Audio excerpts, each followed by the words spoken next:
everybody needs something to work towards to make them better, and our targets are what we need to work towards. Targets and pupil data play an important role in the personalised learning programme at Hexthorpe Primary School in Doncaster.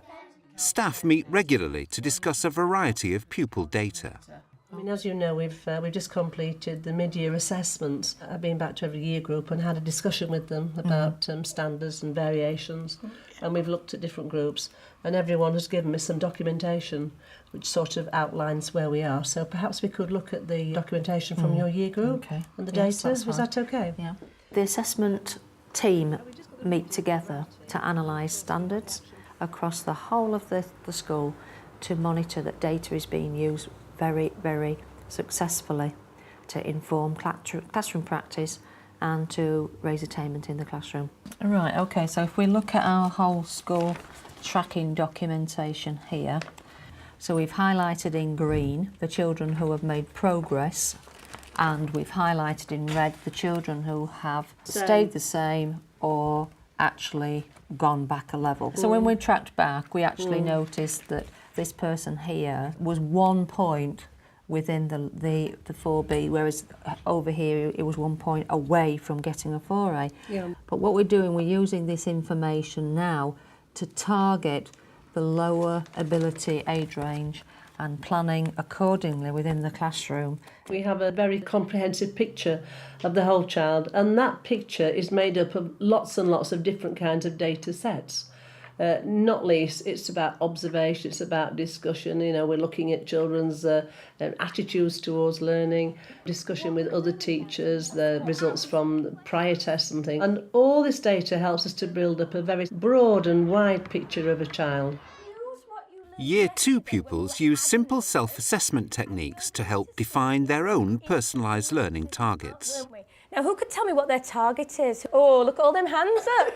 James, can you remember what your target is? Just partition 2 and 3-digit numbers correctly. Good boy.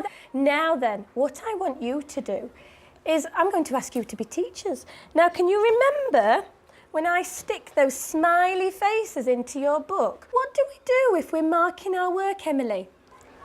We colour in the faces. We colour in the faces. Now, what we're going to do today is you're going to have a look in your book. And if you think you've got the strategy from yesterday, if you think, Miss Denton, I can do this strategy, I can partition those numbers and add them up together, then I want you to give yourself a green smiley face. If you think to yourself, I got some of them, but I'm a little bit stuck, I think I still need a bit more help, Tom?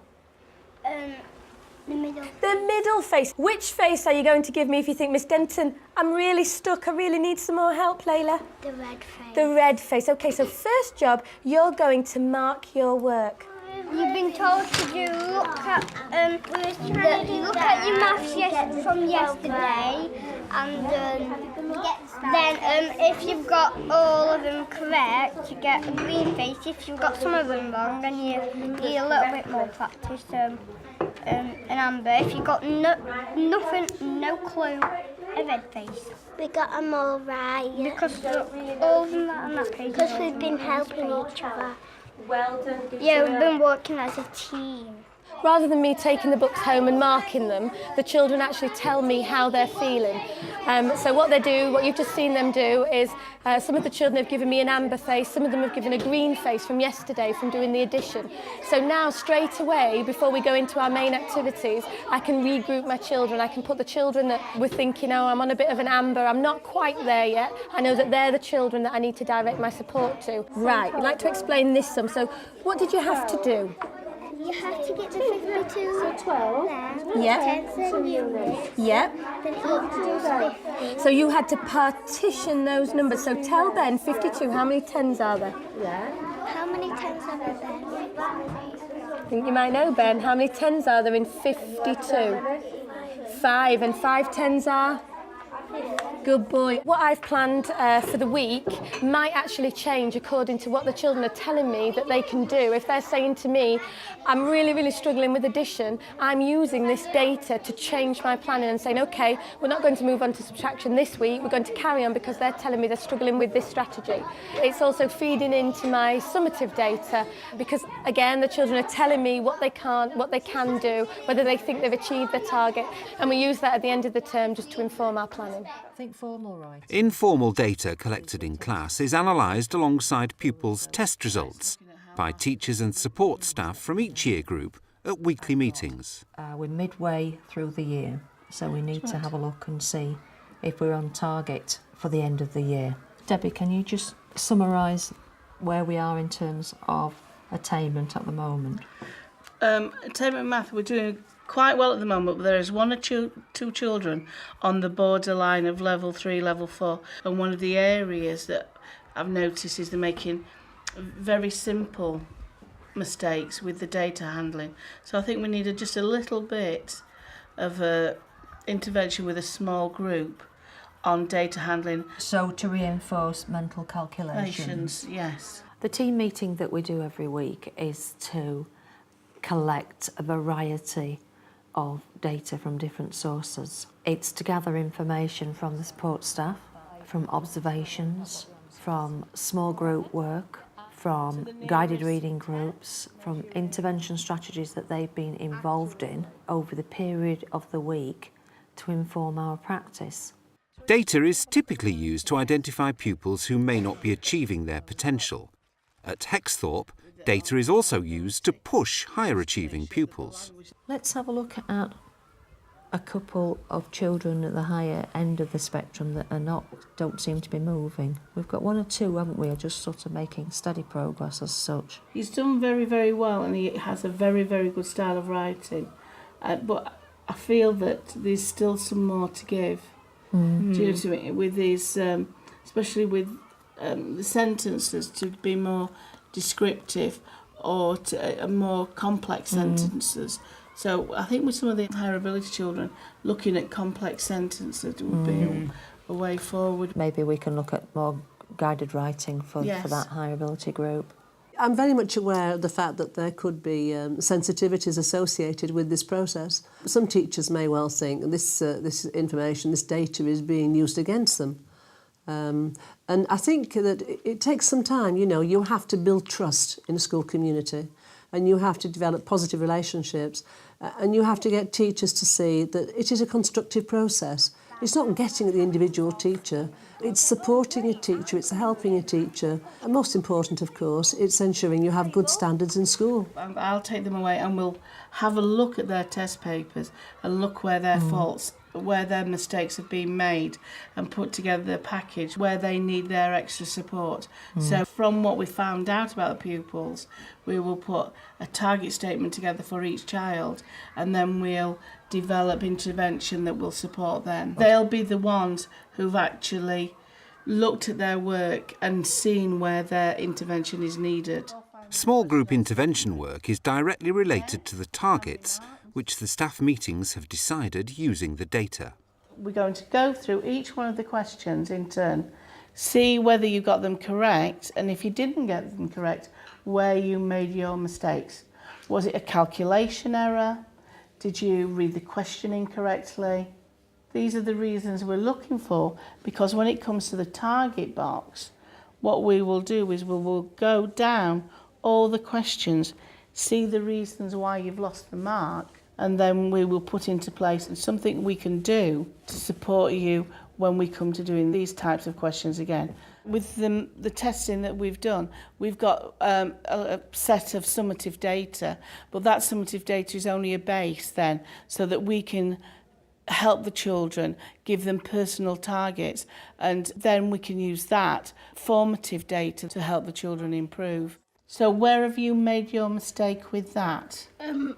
I put 5 instead of 4 because it was only 4. So you made a mistake with your addition. Next time, what would you do so that you don't lose the marks? Put the answer down at the side, like how many chose different animals.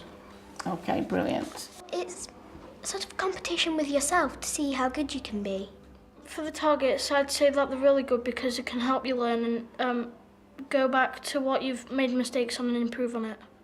Feedback from pupils themselves is seen as vital in the process of collecting data. Our consultation with pupils and our discussions with pupils, our questionnaires with pupils, also is very, very important data in how we mould and how we alter and shape the curriculum to meet the needs of our pupils. And really, they're the best informers of our practice. You did this writing piece of work, and so now what we're going to do, we're going to go through it really, really carefully, and we're going to see what you have achieved, and out of that, what we're going to do. I'm going to set targets so that I know what I have to work to in my next writing assessment. All right then, first of all, and we'll look at your last targets that followed you through. Can you remember what they were? When describing the events, try to describe the scene as well as the people, and don't use slang, and non-fiction needed more fact as well as opinion. So often it's easy to use a lot of support in school to target the less able, and our tracking shows that, in a sense, if you do that, the more able pupils tend to stagger and not make as much progress. And data's been really important in that we're looking more specifically at their targets and make them more challenging. Looking through there, do you feel now that you're using a much more formal style of language? Yeah.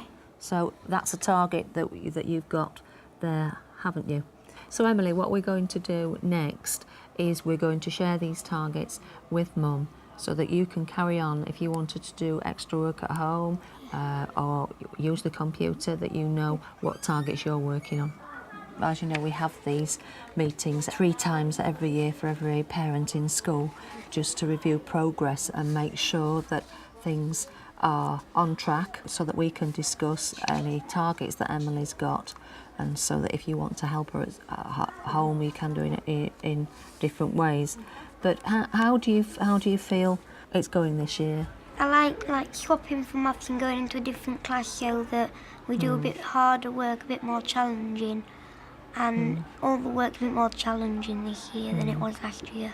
Looking at our target setting system, that's one thing that we've tried to accommodate, that she is very able, and we've got other children that are very able, so we've managed to adjust our planning accordingly and to meet the needs, and she's working at quite a high level. The fact that there's a tracking system in place really does give you confidence in school. I feel that if suddenly Emily did start to decline, there are strategies in place to correct that quite quickly, so I think that's excellent. I know what I have to do to make my writing and my maths and all my subjects a lot better, and it helps me so that I know what I have to do in my SATs and in all my other lessons, so that I don't just keep working at the same level. I don't think we could have a personalised learning programme for children without the data. It's a sort of like the building block, the foundation for everything else. But the data's just not an end in itself, you know. It's what it's telling us about children and about what the children need to be doing to move on.